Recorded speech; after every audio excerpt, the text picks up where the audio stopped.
quais vacinas um adulto deveria estar em dia nessas condições? Então, claro, doutor, que eu estou aqui extrapolando. Mas a sua pergunta agora me deixou uma admiração profunda de você, porque um bom administrador, ele pega detalhes, né? E um dia eu vi um folder que falava assim sobre uma firma, né, de estética. Ela falava assim, é uma mulher muito bonita, e falava assim: a beleza é feita de pequenos detalhes. Então, o teu funcionário tendo com a vacina de gripe, a vacina de pneumonia, ele que está exposto a pessoas que chegam e que vão a meningite, a do herpes, aqueles que têm mais de 50 anos, ele tem que estar com o calendário. Nós temos lá o calendário. Existe uma ciência. Eu já recomendo para você, eu te passo depois, os adultos, quais vacinas que ele deveria ter tomado até aquela idade. Isso já é programado. Por quê? Qual que é o segredo? A medicina, por que ela determinou a vacina de herpes com 50 anos? Porque a gente tem uma incidência de contaminação da virulência após os 50 anos. Então, quer dizer, o cara de 40 anos não precisa tomar vacina. Olha que interessante, porque a incidência é mínima. A partir de 50 é bom tomar, vai pegar. Em algum momento vai pegar, com 50, 55, 60. Aí você vê, vale a pena tomar a vacina, que você vai pagar um valor que não é o que você fica 7 dias em casa, tomando várias medicações para dor, correndo o risco de uma infecção ainda pior. Então, o prejuízo é muito maior do que de uma vacina. E a prevenção, né? A prevenção, ela tem um custo que você consegue, inclusive, programar, né? Porque eu digo isso porque nós temos provavelmente cooperados que estão nos ouvindo que devem estar sendo convidados a essa reflexão, que também tem seus funcionários em situações de exposição a diversos agentes, né? E se não cuidado, depois pode reclamar, né? Sei lá, eu tenho 20 funcionários, mas sempre tem 2 ou 3 pendurados em atestado, sempre o pessoal anda doente. Então, mas aí que você está me fazendo lembrar, né? As filas de pronto-socorros, as filas de postos, as filas de pronto-atendimento, vem por quê? Uma contaminação exagerada num determinado momento, ou é época da diarreia, ou é época da virose, da gripe e tal. As pessoas que não fazem, que são displicentes, que não aplicam a vacina na época correta, vão pegar mais infecções virais. Então, começam a ter mais sintoma de febre, de tosse e tal. Vão desenvolver broncopneumonia? Por quê? Porque não tem a vacina da pneumonia adequadamente naquele momento. Então, quando você investe na saúde do teu funcionário, provavelmente o absenteísmo vai diminuir. E você que estava falando, nós estamos falando de qualidade de vida, qualidade do teu funcionário, da tua empresa. Que se reflete na qualidade do seu serviço que você presta. Muito bem.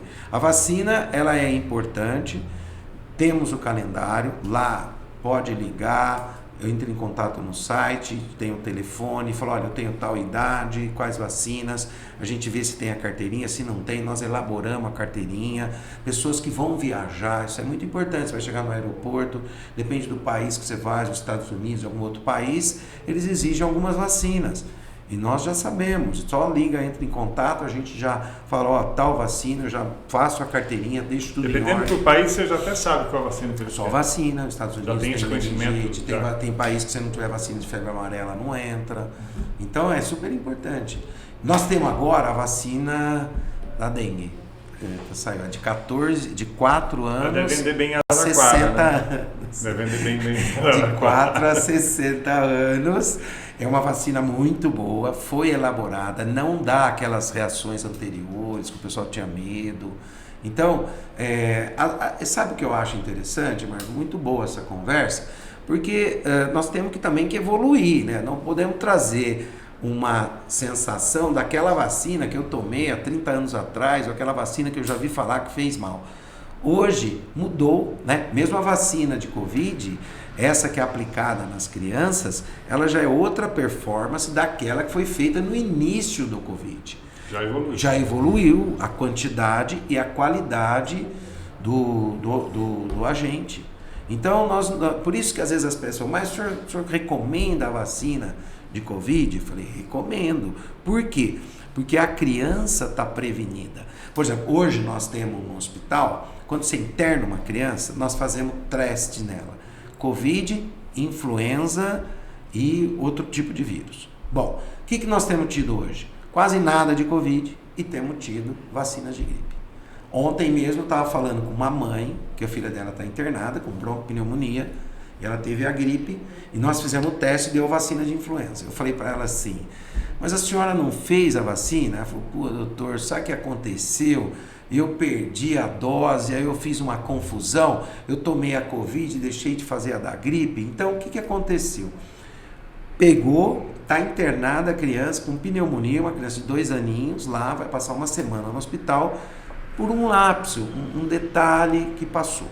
Então eu falo, aquelas pessoas que podem fazer o calendário, que podem seguir a norma, evita a confusão, né? Evita o super atendimento de congestão dos pronto atendimentos. Marcelo, eu não sei se você pegou essa idade, eu vou perguntar, porque ele falou aqui da gente quebrar alguns paradigmas.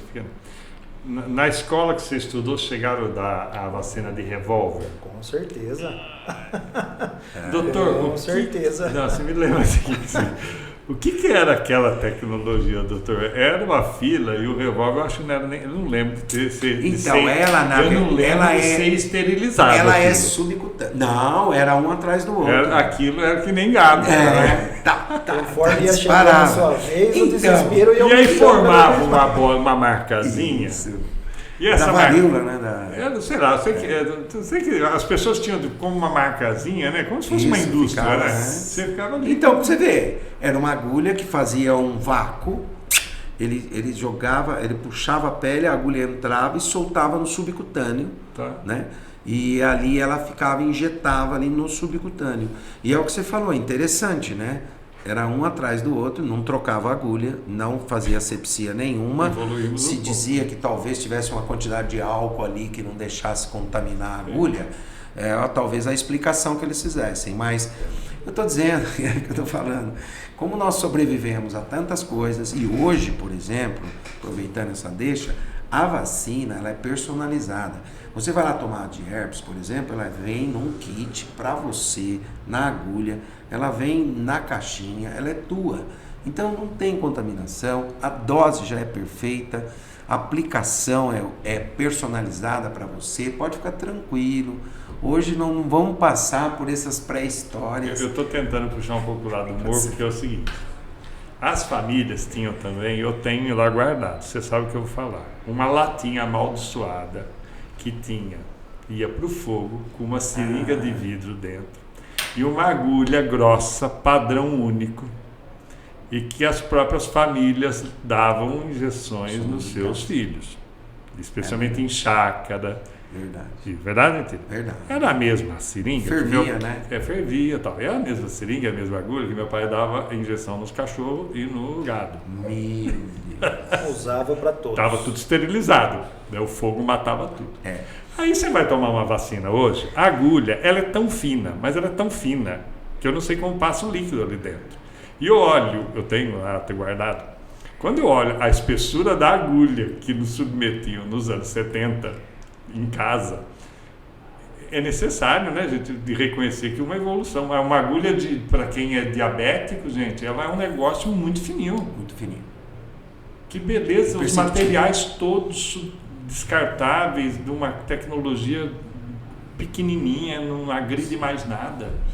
Então, eu acho que mas nós temos que entender, é isso, você falando isso também, a gente observa que parece que a sensibilidade mudou muito. Eu não sei se nós éramos menos sensíveis pelo próprio visual também, né? Hoje as pessoas compartilham na rede social, veem mais os procedimentos, parece que já existe uma predisposição àquela sensação de medo da agulha, da aplicação, como você falou. A própria campanha, você vê entrando lá dentro do local, a enfermeira pegando, mostrando aqui ela fazendo, é o que você falou. Eu acho que não precisaria disso. Eu acho que a necessidade aí é você trabalhar a informação. Né? Tem uma mãe, uma criança que está entrando para tomar vacina. A vacina tem essas características, é importante. Então, eu penso que isso é muito, muito significativo, a tua colocação. E a questão da evolução, ela vem cada vez menos líquido e menos doloroso. Nós achamos que futuramente, talvez algumas gotas vão ser suficientes, não vai haver necessidade de aplicação. Vou te explorando aqui um pouquinho. Por que a vacina da poliomielite, que era gotinha, passou para agulha? Então, na verdade, existe um detalhe. Viu-se que a injetável, a substância que é feita injetável, ela causa menos possibilidade de reação de pegar pólen. Tanto que no primeiro ano de vida. Então, o ideal é você fazer injetável no primeiro ano e depois tem a campanha que é gotinha, que é dada acima de 1 ano. Porque eles viram que houve casos, às vezes 1, 2, 3 casos por ano, aqui no Brasil, que a pessoa desenvolveu a polio após tomar a vacina de gota. Tanto que no Japão, por exemplo, só faz intramuscular. A chance é 0 de pegar. Ou seja, a própria ciência já mostrou que o método da agulha injetável é melhor, é mais seguro. Isso, mais vantagem. Só que aí você fala, mas então por que faz a gotinha? Porque não dá para fazer agulha em todo mundo, nas regiões mais distantes, zona rural, talvez. Dr. Paulo, uma pergunta curiosa. Vamos supor assim, a criança tem a carteirinha vacinal, né? O senhor falou das etapas, das idades, né? Que é interessante a gente estar fazendo essa vacinação. No caso, se eu for tomar uma vacina, a pessoa me perguntar, você já tomou essa dose, essa vacina, e eu não souber responder para ela, tem algum problema? Tem algum efeito colateral eu tomar ela novamente? Que eu não estou sabendo se de repente eu já tomei aquela vacina ou não? Isso é muito importante. O efeito da vacina, né, o significado da vacina é te preparar para uma doença. Se eu tomo 2 vacinas, eu tomei agora esse mês, e tomo outra, não tem problema nenhum. Tá. Só que eu estou tomando uma coisa desnecessária. Eu estou fazendo em mim 2 aplicações que não havia necessidade. Mas não que vai dar uma reação que vai fazer mal para mim. Tá. Entendeu? Então não é problemático. Por exemplo, nós tivemos casos, às vezes, que a mãe foi tomar a vacina no local, né? E ela fez a vacina e depois de 1 mês houve essa dúvida e repetiu. Para a criança isso não vai fazer nenhuma lesão. Então você fala, o que acontece? Que não há necessidade. Por exemplo, eu faço uma vacina de pneumo em você hoje. Aí você fala, Paulo, eu quero tomar de herpes. O que nós recomendamos? Que você espere 3 semanas a 1 mês. Por quê? Não porque a de herpes vai brigar com a de meningite ou alguma coisa assim. Porque o teu sistema imunológico não vai captar bem a informação antes de 3 semanas. Ou eu faço as 2 no mesmo dia, ou eu faço uma e depois de 1 mês faço a outra. Por isso que você tem as vacinas no calendário, elas são mensais. Entendeu? Cada 1 mês, 2 meses, se houver necessidade. Né? Por isso que não faz perto de 1 semana, porque o sistema imunológico nosso vai captar melhor a informação depois de 3 semanas de cada estímulo. Você deu um estímulo nele, ele trabalha esse estímulo, fecha o protocolo dele lá com 3 semanas. Aí você dá outro estímulo. Se você fizer antes, não vai ser legal, não vai captar bem. Você pode ter a chance de pegar aquela doença porque não foi eficaz a vacina, mas não que ela vai produzir a doença.